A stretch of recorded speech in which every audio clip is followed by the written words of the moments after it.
Aujourd'hui, nous débutons notre deuxième semaine de méditation. La semaine dernière, nous avons vu les psaumes de louange. Et cette semaine, nous allons nous attarder sur les psaumes de pénitence. Les psaumes pénitentiels ou psaumes de confession est le nom donné aux psaumes qui expriment l'affliction du péché et supplie pour le pardon divin. Dans la tradition de l'Église, ces psaumes étaient entonnés lorsque l'on emmenait chez les mourants l'huile sainte pour l'extrême onction. Faire pénitence, c'est implorer le pardon de Dieu. En effet, face à notre faiblesse humaine, nous avons besoin de cette miséricorde divine au quotidien. Le Seigneur est miséricorde. Devant le repentir de son enfant, il nous offre la grâce de son pardon, celui qui relève, guérit et restaure. En ce premier jour de la deuxième semaine, nous allons voir le psaume 6.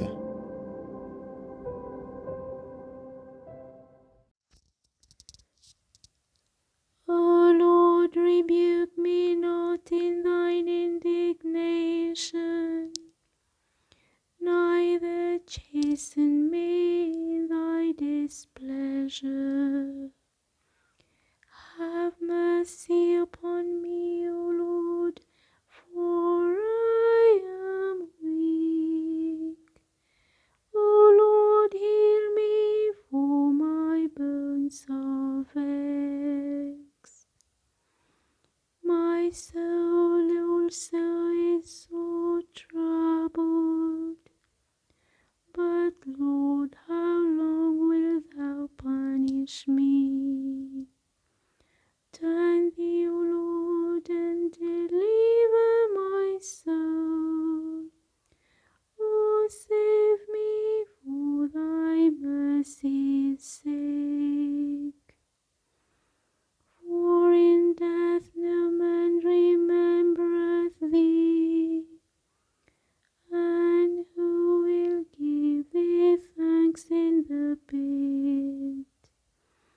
I am weary of my groaning. Every night wash I my bed, and water my couch with my tears. My beauty is gone for very trouble, and worn away because of all mine enemies. Away from me, all ye that work vanity, for the Lord hath heard the voice of my weeping. The Lord hath heard my petition. The Lord will receive my prayer. All mine enemies shall be confounded and sore vexed. They shall be turned back and put to shame suddenly.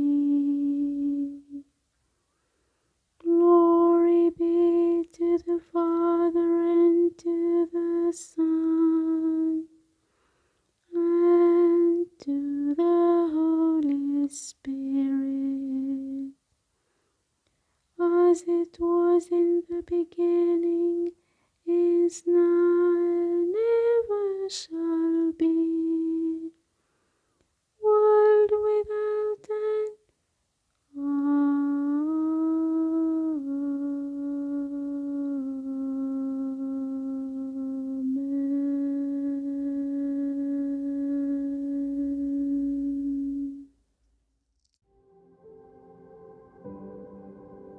Vous sentez-vous dépassé par les épreuves de la vie? Et cherchez-vous du réconfort dans la parole de Dieu?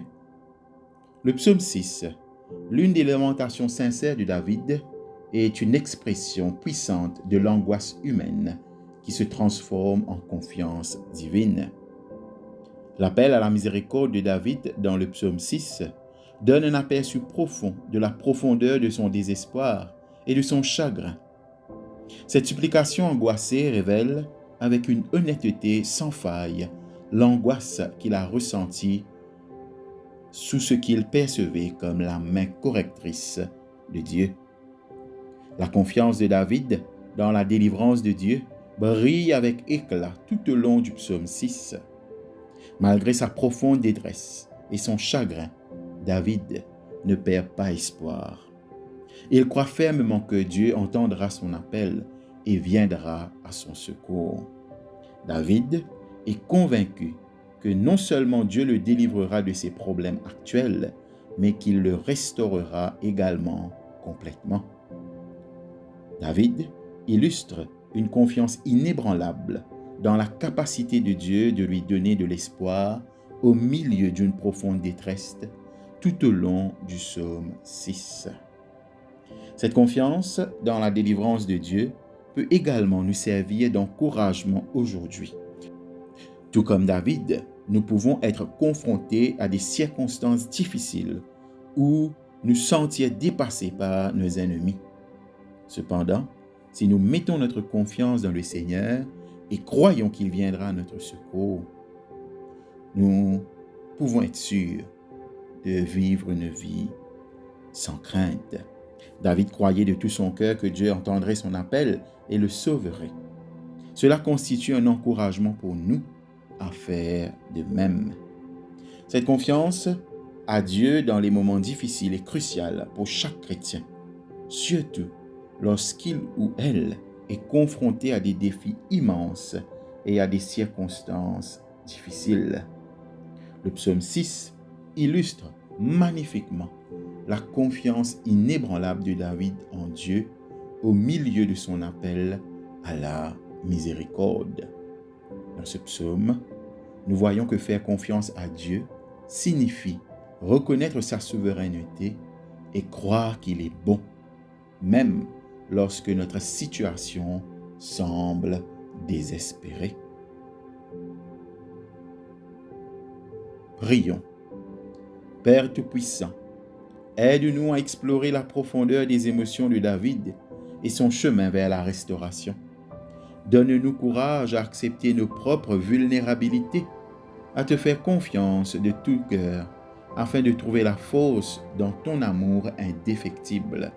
Humblement, nous te prions. Amen. Piste de réflexion. Premièrement, croyez-vous que Dieu soit toujours compatissant et prêt à pardonner? Deuxièmement, qu'est-ce qui, selon vous, entrave la confiance que vous avez en Dieu, surtout dans les moments de détresse?